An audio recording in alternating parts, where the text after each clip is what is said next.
Halo, Assalamualaikum warahmatullahi wabarakatuh. Selamat malam, selamat siang, selamat sore dimanapun Anda berada.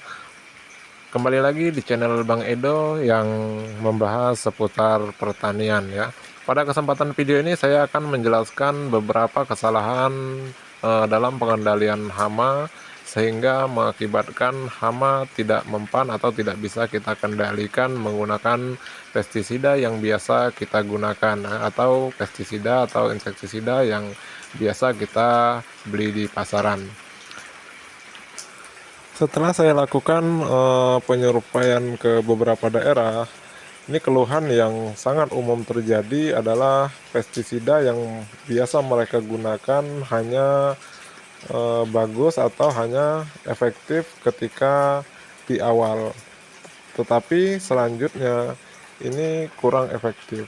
Sebenarnya bukan masalah dari insektisida yang kita gunakan atau pestisida yang kita gunakan ya.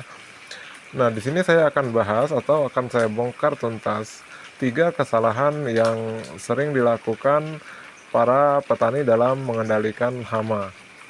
Yaitu yang pertama adalah penggunaan pestisida tunggal secara terus-menerus atau tanpa ada perolingan dengan bahan aktif yang lain ya. Contoh di sini ini hanya sebagai contoh. Seandainya hari ini kita menggunakan pestisida berbahan aktif mitomil, maka pada penyepraian selanjutnya kita harus merolling dengan pestisida dengan bahan aktif yang lain, bahkan dengan merek dagang yang lain ya, agar hama tidak menjadi kebal terhadap insektisida atau pestisida yang kita pergunakan. Karena insektisida yang kita beli di pasaran adalah insektisida kimia yang selektif ya. Maka apabila kita aplikasikan secara terus-menerus akan mengakibatkan hama itu menjadi kebal, dan mana yang hama tidak mati ketika kita aplikasikan, dia akan menghasilkan telur yang kebal dan menghasilkan anakan yang kebal pula ya. Nah, karena sudah beberapa kali dilakukan penyepraian, akhirnya tidak kunjung juga reda hama yang ada di perkebunan kita, maka kita berinisiatif untuk meningkatkan dosis. Nah, inilah yang membuat hama akan menjadi semakin susah dikendalikan ya. Kemudian kesalahan yang kedua yaitu dosis pestisida yang tidak tepat. Bisa jadi pestisida yang kita gunakan dosisnya terlalu banyak atau terlalu sedikit.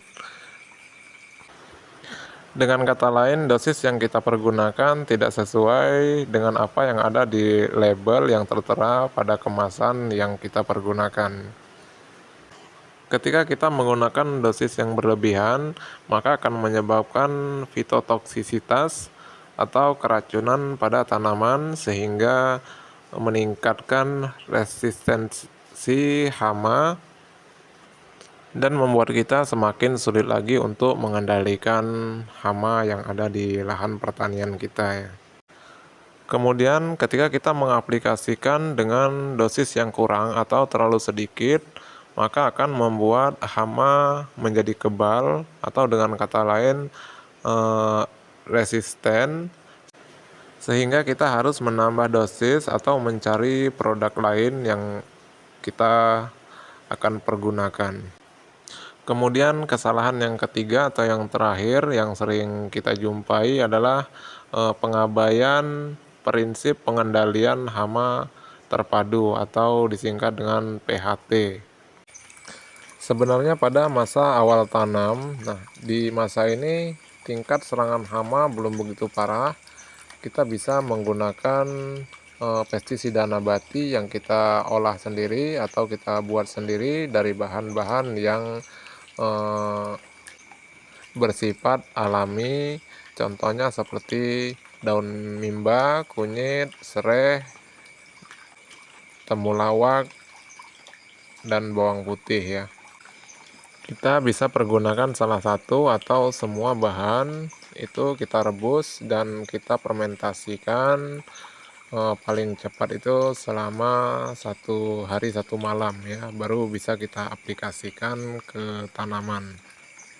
Fungsinya adalah untuk menghindari penggunaan insektisida atau pestisida tunggal secara terus-menerus. Dan di samping itu pun bisa menghemat biaya pengeluaran yang kita pergunakan untuk obat-obatan atau insektisida yang harus kita beli ya, sehingga dapat menghasilkan panen yang lebih menguntungkan. Karena tujuan utama dari kita menanam atau membudidayakan tanaman itu adalah memetik hasil atau memperoleh keuntungan ya. Bahkan di sini kami sendiri untuk 1 bulan pertama kami hanya fokus menggunakan pestisida nabati yang kami buat sendiri ya. Karena cara ini selain efektif untuk mengendalikan hama dan sangat membantu untuk mengurangi biaya pengeluaran. Kemudian setelah memasuki bulan kedua, kami mulai menggunakan insektisida kimia, namun tetap kami rolling dengan bahan aktif yang berbeda maupun perollingan dengan pestisida nabati. Nah, itulah tadi beberapa kesalahan umum yang sering terjadi yang kita jumpai di beberapa daerah ya. Mungkin sampai di sini dulu video dari saya. Jika ada yang kurang paham atau penyampaian kami kurang jelas, bisa ditanyakan di kolom komentar. Karena kami selalu merespon setiap komentar yang masuk di channel kami ya. Apabila video ini dirasa bermanfaat, silakan di like dan jangan lupa di subscribe agar kami tetap bersemangat untuk membuat video-video terbaru lainnya ya. Wassalamualaikum warahmatullahi wabarakatuh.